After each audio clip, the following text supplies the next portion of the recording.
Title: The Daytona Bike Week Murders, a random attack that shocked a city. Imagine spending a perfect evening at a festival. Music is playing, motorcycles are roaring through the streets, people are laughing, and the warm night air carries the excitement of thousands of visitors enjoying one of the biggest events of the year. That's exactly what Daytona Beach, Florida looked like during Daytona Bike Week 2022, an annual event that attracts hundreds of thousands of motorcycle enthusiasts and tourists from around the world. For 10 days, the city transforms into a massive celebration. Main Street fills with motorcycles, live music pours out of bars and restaurants, and crowds gather to enjoy the atmosphere late into the night. It's loud, exciting, and full of energy. But while thousands of people were celebrating and enjoying the festivities, something dark and horrifying was unfolding just a few blocks away. In the early morning hours of March 6, 2022, a discovery was made that would shock the entire community. Around 2 a.m., a couple walking along a quiet residential street noticed something strange on the sidewalk ahead of them. 2 bicycles were lying on the ground, and beside them were 2 people who appeared to be unconscious. At first, the witnesses assumed the pair had simply had too much to drink during the celebrations. After all, during Bike Week, it isn't unusual to see people stumbling home late at night after partying. But as they got closer, something didn't seem right. There was blood. A lot of blood. Suddenly, the situation became terrifying. The witnesses immediately called 911. Within minutes, police officers and emergency responders rushed to the scene. When they arrived, they found the 2 individuals lying motionless beside their bicycles. Unfortunately, there was nothing the paramedics could do. Both victims were already dead. At first, officers considered whether this could have been a tragic accident involving a vehicle. However, as they began examining the scene more carefully, that explanation quickly fell apart. The bicycles showed no signs of being hit by a car.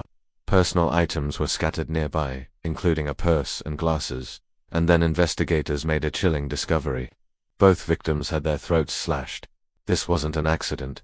This was a brutal double murder. Later that day, police identified the victims as 48-year-old Terry Van Altman and his wife Brenda Altman, age 55. The couple had only recently moved to Daytona Beach, purchasing their home just 6 months earlier. For them, relocating to this coastal city had been a dream come true. Friends and family described Van and Brenda as a loving and happy couple who truly enjoyed life. They often spent evenings walking along the beach together, watching the sunset and enjoying the ocean breeze. Brenda was known for her warm personality and sense of humor, while Van was remembered as a kind and hardworking man who always helped others whenever he could. On the night of March 5th, the couple decided to join the Bike Week celebrations on Main Street. Like thousands of others, they wanted to experience the energy and excitement of the event. At around 10:30 p.m., Brenda even posted a photo on Facebook showing the 2 of them smiling together and enjoying their night out. It was a happy moment, a moment frozen in time. No one could have imagined that just a few hours later, the couple would be dead. After spending the evening enjoying the festivities, Van and Brenda decided it was time to head home. Their house was located less than 1 mile away, so instead of driving, they chose to ride their bicycles. It seemed like a safe and simple way to get back after having a couple of drinks. They started their ride home, unaware that someone nearby was watching them. Security cameras later revealed a disturbing sequence of events. Footage from a nearby home showed a man walking along the same street shortly before the couple appeared on camera. At first he seemed to be wandering slowly through the neighborhood. Then, just moments after Van and Brenda passed by with their bicycles, the man suddenly changed his pace. He began walking faster. Much faster. He was now moving in the same direction as the couple. It appeared as though he was following them. Investigators believe that the attacker caught up to Van and Brenda. Shortly after 1 a.m., what happened next was quick, violent, and completely senseless. The suspect attacked the couple without warning, stabbing them multiple times and slashing their throats. After the brutal assault, he dragged their bodies a short distance away and left them on the sidewalk beside their bicycles. Then he simply walked away into the darkness. There was no robbery, no argument, no known connection between the victims and their killer. It appeared to be a completely random act of violence. As detectives began investigating the crime scene, they quickly realized that solving the case would depend heavily on surveillance footage from nearby homes and businesses. Investigators started collecting recordings from security cameras across the neighborhood. Eventually, they found a clear image of the man who had been walking behind the couple. The suspect had several distinctive tattoos, which made him easier to identify. Police released the surveillance images to the public and offered a $50,000 reward for information leading to his arrest. Then something unexpected happened. A worker at a nearby Johnny Rockets restaurant recognized the man in the photos. He remembered serving the suspect the night before the murders. Even more importantly, the man had paid for his meal with a credit card. That small detail gave investigators exactly what they needed.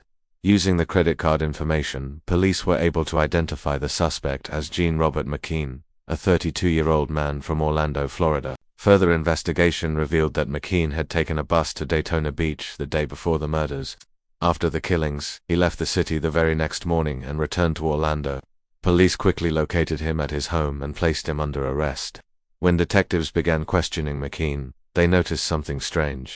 Despite the serious accusations against him, he appeared unusually calm. In fact, he seemed almost relaxed during the interrogation. At first, McKean claimed he couldn't remember anything from the night of the murders. He said he had been drinking heavily and woke up the next day covered in blood, with no clear memory of what had happened. However, as the interrogation continued, his story slowly began to change. McKean eventually admitted that he had seen the couple walking along the street that night. According to him, something inside his mind suddenly snapped. He said he was under immense stress and grief following the recent death of his mother. For reasons he struggled to explain, he turned around and began following the couple. Then he attacked them. The confession confirmed what investigators had suspected from the beginning. The killings were completely random. Van and Brenda Altman had simply crossed paths with a stranger who chose them as victims. As the case moved toward trial, new complications emerged regarding McKean's mental health. Medical experts evaluated him and diagnosed several serious conditions, including schizophrenia, PTSD, and severe childhood trauma.